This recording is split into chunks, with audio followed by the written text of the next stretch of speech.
बिस्मिल्लाहिर्रहमानिर्रहीम। Welcome to two I construction official YouTube channel. Job hunting series की ये हमारी 8वीं वीडियो है और इस वीडियो में हम बात करेंगे जो हमारे नेक्स्ट 10 क्वेश्चंस है। और ये हमने पहले ही बता दिया था कि हमारे क्वेश्चन जैसे ही आगे बढ़ते जाएंगे तो वैसे डिफ़िकल्ट होते जाएंगे। तो इसमें जितनी भी क्वेश्चंस हैं वो नहायत ही इम्पोर्टेंट है और तकरीबन हर इंटरव्यू में इन 10 क्वेश्चन में से 3 या 4 क्वेश्चंस लाजमी पूछे जाते हैं। तो इन क्वेश्चन को ज़रा ध्यान से देखें। ये वीडियो थोड़ी लंबी होगी लेकिन फिर भी इसमें जो डिटेल शेयर किए जा रहे हैं वो आप सबके लिए बहुत ज़्यादा ज़रूरी है अगर आपने जॉब गेन कर लेनी है तो आगे बढ़ते हैं। तो हमारे पास जो सबसे पहला क्वेश्चन आ रहा है वो है मास कंक्रीट। मास कंक्रीट में आपसे मुख्तलिफ़ किस्म के सवाल पूछे जा सकते हैं। मास कंक्रीट के हवाले से हमने डिटेल में पिछले 2 वीडियो में बात की है। अगर आपने इसके डिटेल देख लेने हैं तो आप जाके उन वीडियोस में जिनके लिंक हम शेयर कर देंगे आपके साथ, इन वीडियोस में आप मास कंक्रीट की डिटेल देख सकते हैं। लेकिन यहाँ पे जो 2 सवाल पूछे गए हैं, एक मास कंक्रीट क्या है और दूसरा ये कि हमारे पास कोर के अंदर का जो मैक्सिमम टेम्परेचर है वो मैक्सिमम कितना होना चाहिए और इसकी वेरिएशन सरफेस के साथ कितनी होनी चाहिए। तो मास कंक्रीट जिसका लीस्ट डायमेंशन अगर 1.2 मीटर से या 1200 मिलीमीटर से एक्सीड कर जाता है या इक्वल है तो हम उसको मास कंक्रीट कहेंगे और ये डिफिनेशन साइज क्यों 001 के मुताबिक है। और अगर मैक्सिमम टेम्परेचर जो कि हमारे पास कोर के अंदर 70 डिग्री से एक्सीड कर जाए तो हमारे पास जो इमरजेंसी प्लान हमने बनाया हुआ है इसके टेम्परेचर को मेंटेन करने के लिए, तो उसके थ्रू हम इसके टेम्परेचर को मेंटेन रखेंगे। और कोर और सरफेस के दरमियान जो हमारे पास टेम्परेचर वेरिएशन है ये 90 डिग्री से ज़्यादा नहीं होना चाहिए। इसकी बाकी सारी डिटेल आप वीडियो में देख सकते हैं जो हमने इसके ऊपर डिटेल में बनाई थी। क्वेश्चन नंबर 92 है what is method of statement what और इट्स कंटेंट। तो यहाँ पे एक 2 चीज़ों को मैं थोड़ा सा एक्सप्लेन कर दूँ। एक तो हमारे पास मेथड ऑफ स्टेटमेंट होता है और दूसरा हमारे पास स्पेशल प्रोसेस होता है। मेथड ऑफ स्टेटमेंट में हम जनरली किसी भी एक्टिविटी के 1 बाय 1 स्टेप को डिफाइन कर रहे होते हैं कि हमारी ये एक्टिविटी किस तरह से प्रोसीड होगी, कौन कौन इसमें इन्वॉल्व होगा और किस किसकी क्या रिस्पॉन्सिबिलिटी होगी, सेफ्टी किस हद तक इन चीज़ों को कंट्रोल करेगी। तो ये मेथड ऑफ स्टेटमेंट में होंगे, इसकी कंटेंट नीचे हम डिस्कस कर देंगे। स्पेशल प्रोसेस जो है, स्पेशल प्रोसेस में हम बेसिकली क्वालिटी मेंटेनेंस के बारे में बात करेंगे। ठीक है, तो यानी ऐसा प्रोसीजर यानी मेथड ऑफ स्टेटमेंट जिसमें सिर्फ क्वालिटी मेंटेन करने के बारे में बात होगी उसको हम स्पेशल प्रोसेस कहेंगे। जैसे हमारे पास कंक्रीट है तो कंक्रीट की क्वालिटी को कैसे कंट्रोल करेंगे, उसके जितनी भी स्टेप्स डिफाइन होंगे वो स्पेशल प्रोसेस के थ्रू डिफाइन होंगे। तो ये इन दोनों का डिफरेंस था। यहाँ पे मेथड ऑफ स्टेटमेंट है। मेथड ऑफ स्टेटमेंट में हम सारी चीज़ों को 1 बाय 1 करके देखेंगे और स्टेप्स जो है वो बताएंगे।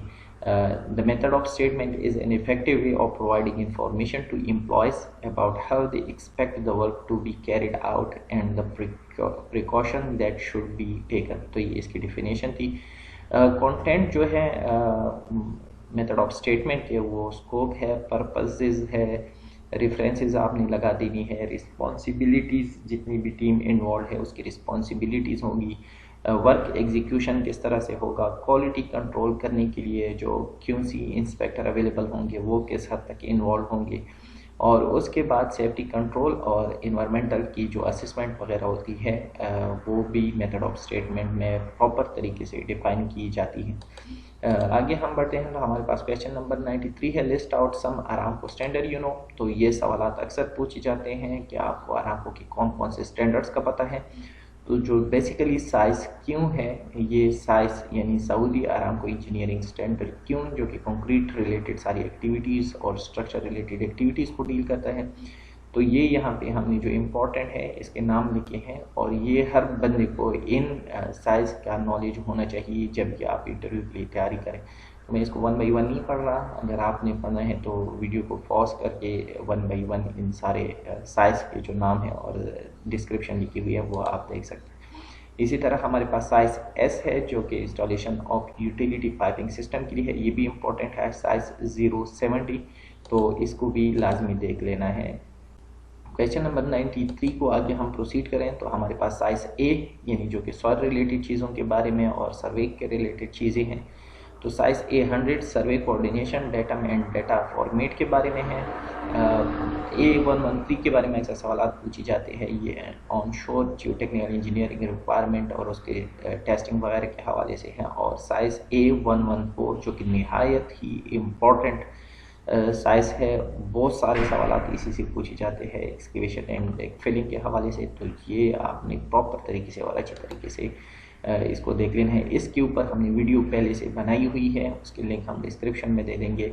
अगर डिटेल में आपने स्टडी करना है तो इसको वहाँ से आप देख सकते हैं। साइज B006 फायर फाइटिंग के लिए है और साइज H001 003 ये कोटिंग और की रिक्वायरमेंट और कोटिंग की जो प्रोटेक्शन है या उसकी एप्लीकेशन है उसके बारे में है।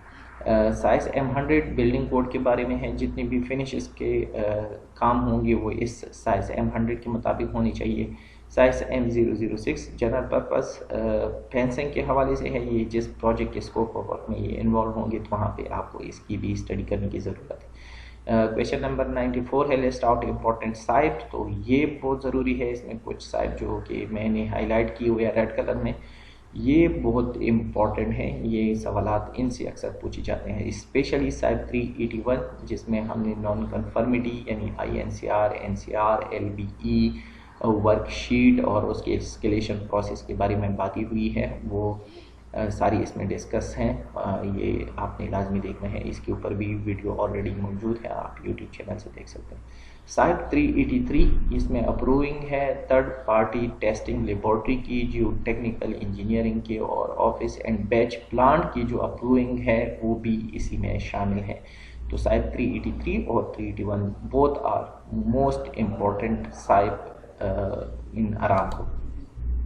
इसी तरह साइप 1150 जो इंस्पेक्शन कवरेज ऑन प्रोजेक्ट है, ये इतना इंपॉर्टेंट नहीं है, लेकिन साइप 1151 और 1151 में इंस्पेक्शन रिक्वायरमेंट है, जिसमें हमारे पास इंस्पेक्शन के लेवल है, यानी लेवल 0 से लेके इंस्पेक्शन लेवल 04 तक।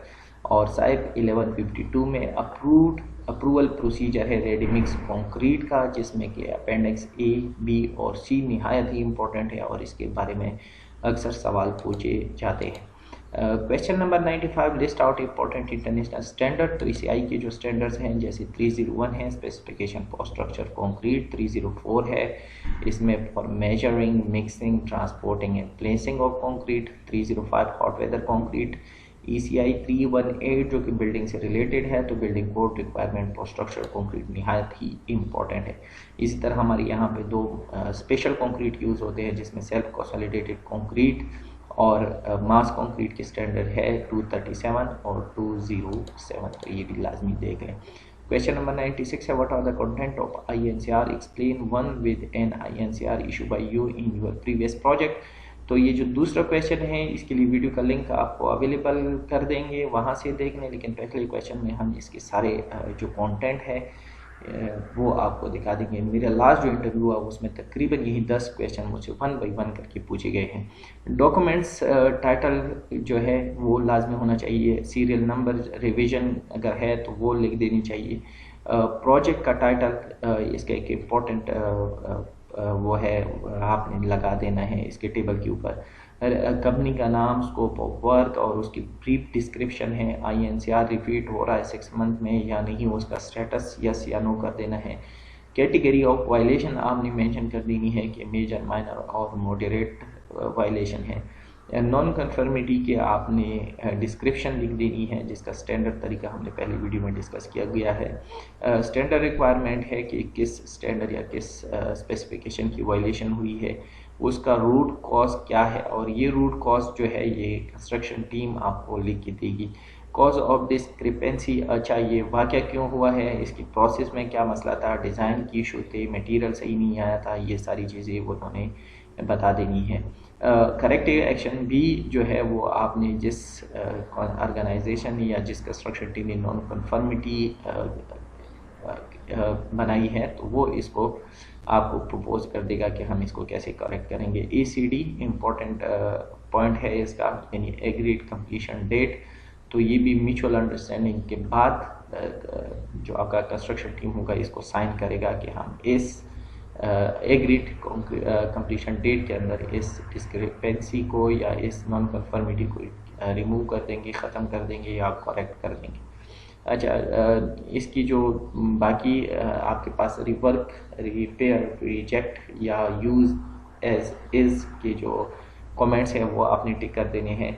अब जो इशू करेगा क्यूसी इंस्पेक्टर अगर INCR है तो उसका नाम और उसकी सिग्नेचर और डेट, और इसको अप्रूव करेगा क्वालिटी कंट्रोल मैनेजमेंट और उसका नाम, साइन और डेट।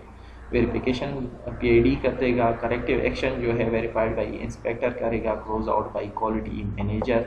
तो ये बहुत ही इम्पोर्टेंट डॉक्यूमेंट्स है INCR या NCR जो होते हैं, और इसके बारे में अक्सर सवाल पूछे जाते हैं। आगे बढ़ेंगे तो हमारे पास क्वेश्चन नंबर 97 है, what are the main responsibility of QC inspector. तो सबसे पहले तो अगर आप QC इंस्पेक्टर की जॉब के लिए अप्लाई करना चाह रहे हैं तो आपको पता होना चाहिए कि आपकी रिस्पॉन्सिबिलिटी या स्कोप ऑफ वर्क क्या है। तो 1 बाई 1 करके हम यहाँ पे देखते हैं कि as a quality control inspector आप किन किन चीज़ों को देखेंगे। आपने डेली सर्विलेंस यानी डेली साइट विजिट कर देना है, अनगोइंग एक्टिविटीज़ को देखना है, ये without any notification from construction site, ताकि आप क्वालिटी को प्रॉपर तरीके से मेंटेन कर सके। IFC ड्राइंग अवेलेबल है साइट के ऊपर, या जो आरामको स्टैंडर्ड्स वहाँ पे इस्तेमाल हो रहे हैं तो वो प्रॉपरली इस्तेमाल हो रहे हैं नहीं। अप्रूव्ड क्वालिटी कंट्रोल प्रोसीजर, यानी ये यहाँ पे क्वालिटी कंट्रोल प्रोसीजर का मतलब क्या है, स्पेशल प्रोसेस जो वहाँ पे इम्प्लीमेंट हो रहा है उसको आपने रिव्यू कर देना है कि वाकई ये सही इन्होंने बनाया हुआ है। ऑफिशियली रिसीव इंस्पेक्शन, अच्छा ये आपने ऑफिशियली रिसीव कर देना है नोटिफिकेशन कंस्ट्रक्शन टीम से कि हमने इंस्पेक्शन करनी है कि नहीं। और जब भी आप रिसीव कर ले तो इंस्पेक्शन जो है आपने प्री इंस्पेक्शन कर देनी है, आपने सारी चीज़ों की तसल्ली कर देनी है, फिर जाके आपने ये रिक्वेस्ट RFI जो है EPM के अंदर यानी इंटरप्राइज प्रोजेक्ट मैनेजमेंट में आपने इनिशिएट कर देनी है, और PID को जो है वो साइट के इंस्पेक्शन के हवाले से कोऑर्डिनेट कर देना है। इसी तरह PMT PID for acceptance of the RFI, अगर आपकी RFI एक्सेप्ट हो गई है, वर्क कंप्लीट है, तो इसके साथ जो कोऑर्डिनेशन होगी वो आपने करना है।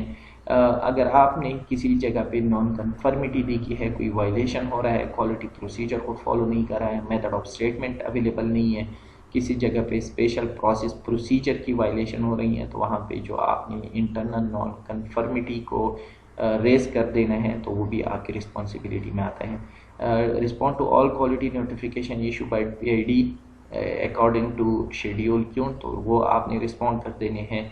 INCR विद QC सुपरवाइज़र आपने शेयर कर देना है, QC मैनेजर को आपने कोऑर्डिनेट कर देना है, कंस्ट्रक्शन टीम के रिप्रेजेंटेटिव को आपने ये चीज़ों के बारे में बता देना है ताकि ये चीज़ें दोबारा ऑकर ना हो। PID को आपने INCR के लिए आपने उसको अपडेट कर देना है, 48 आवर के अंदर आपने इसका रिस्पॉन्स जो है वो सबमिट कर देना है, और जो प्रपोज करेक्टिव एक्शन है वो EPM के थ्रू 7 डेज के अंदर अंदर आपने PID को एक्सेप्टेंस के लिए जो है जमा करवा देना है। क्वालिटी टूल बॉक्स मीटिंग, यानी जो भी आपकी एक्टिविटी होगी, अगर वहाँ पे जो आपकी एम्प्लॉय है या लेबर है या नॉन टेक्निकल टीम है, अगर उसको उन चीज़ों के बारे में पता नहीं है तो आप क्वालिटी टूल बॉक्स के ज़रिए से उनको सारी चीज़ें बता दें, तो ताकि वो उसमें नॉन कन्फर्मिटी को कंट्रोल किया जा सके। इंटरनल क्वालिटी ट्रेनिंग कंडक्ट होती है बहुत सारी एक्टिविटीज़ के ऊपर। अगर नई एक्टिविटीज़ आ रही है, अगर आपके पास जो टीम है उसको पता नहीं है, तो पहले उनको आपने इंटरनल क्वालिटी ट्रेनिंग जो कंपनी प्रोवाइड करती है वो आपने लाजमी अटेंड करते हैं। टेस्ट रिपोर्ट को सबमिशन से पहले आपने रिव्यू करना है। आप ऑल डॉक्यूमेंट जो है वो आपने अपलोड कर देने हैं इंस्पेक्शन के लिए। कंस्ट्रक्शन को रेक्टिफाई करना है, डिफेक्ट है या नॉन कन्फर्मिटी है कि वो एग्रीड कंप्लीशन डेट के अंदर ये परफॉर्म कर देगा या नहीं। ये स्टेटस आपने अपडेट करने हैं RFI का, INCR का, LBE का, ये आपकी EPM में भी होता है, और अगर आपका क्वालिटी जो लॉग है उसके ऊपर भी आपने इन चीज़ों को अपडेट कर देना है। कोऑर्डिनेट कर देना है आपकी जितनी भी इंटरडिसिप्लिन्स है, जैसे मैकेनिकल है, इलेक्ट्रिकल है, कि उन्होंने क्लियरेंस फॉर्म आपके लिए बना दिया है या नहीं है। तो ये सारी रिस्पॉन्सिबिलिटी जो है ये एज अ QC आपके ऊपर आती है। क्वेश्चन नंबर 98 है, list out SAMS you are aware. तो Saudi Aramco material system specification में जो सैम्स यूज़ हो रहे हैं 09 सैम 016 जो है CMU और कंक्रीट बिल्डिंग ब्रिक्स के लिए यूज़ होता है। इसके अलावा हमारे पास सैम्स 088 है कंक्रीट एग्रीगेट के लिए, 097 है ready mix Portland cement concrete के लिए। इपॉक्सी ग्राउट अगर है हमारे इपॉक्सी कोटेड स्टील बार है तो उसके लिए 106 है। 12 SAMSS 007 fabrication of steel in miscellaneous steel structures है, और इसी में 008 जो है वो इरेक्शन के तौर पर यूज़ हो रहा है। यहाँ पे एक ये ASTM की कुछ स्टैंडर्ड्स हैं हमारे पास, जैसे 172 है सैम्पल कलेक्शन के लिए हम इस्तेमाल करते हैं। ये ASTM C1064 टेम्परेचर टेस्ट है, 1611 जो है फ्लोर टेस्ट के हैं। ये हमने इसमें भी वीडियो बनाई हुई है फ्रेश कंक्रीट के टेस्टिंग के लिए, वहाँ से भी ये दे सकते हैं। ASTM C39 है हमारे पास सिलेंडर टेस्ट के लिए। CMU की जो हमारे पास यूनिट है वो अगर लोड बेयरिंग है तो C90 के मुताबिक, और नॉन लोड बेयरिंग है तो 129 के मुताबिक। इसको मैं मिस कर रहा हूँ, इसको आप देख लें कि कौन सा स्टैंडर्ड जो है वो नॉन लोड बेयरिंग के लिए है और कौन सा लोड बेयरिंग के लिए है। इसी तरह कंक्रीट के ब्रिक्स है वो आपने C55 के स्पेसिफिकेशन के मुताबिक टेस्ट कर देनी है। अच्छा, जो हमारे पास अपेंडिक्स यूज़ होते हैं ASTM के, तो ये बहुत ही इम्पॉर्टेंट है कि आपको पता होना चाहिए कि ASTM के जो अपेंडिक्स है, जैसे हम कहते हैं ASTM C143 स्लम टेस्ट के लिए, तो जो C है वो किस लिए यूज़ होता है, जो कंक्रीट सिरेमिक या मिसली यूनिट है उसके लिए C है। मिसलिनियस मटेरियल जो कि हमारे पास स्पेशली सॉइल रिलेटेड चीज़ें हैं उसमें हम D इस्तेमाल करते हैं। स्टील के जितने भी मटेरियल्स है उसमें हम क्लास A लगाते हैं, यानी ASTM A और उसके बाद उसका नंबर। कंक्रीट के लिए ASTM C और बाद में उसका नंबर। और ये सॉइल की टेस्टिंग में अक्सर हम देखते हैं कि ASTM D और आगे उसके नंबर। तो ये इसके अपेंडिसेस है मुख्तलिफ चीज़ों के लिए। यहाँ पे ये 6 क्लासेस जो है ये इस्तेमाल हो रहे हैं। सॉरी 7, यहाँ पे मैंने 7 लिखे हैं, इसको ज़रा आप करेक्शन कर लें। तो ये सारी चीज़ें थी हमारी आज के हवाले से। बहुत ही इम्पोर्टेंट क्वेश्चन हमने इस वीडियो में डिस्कस किए हैं। उम्मीद करता हूँ कि इंशाल्लाह आपके इंटरव्यू अच्छे जाएंगे। हमें सपोर्ट करने के लिए हमारे चैनल को सब्सक्राइब करें। Thank you very much.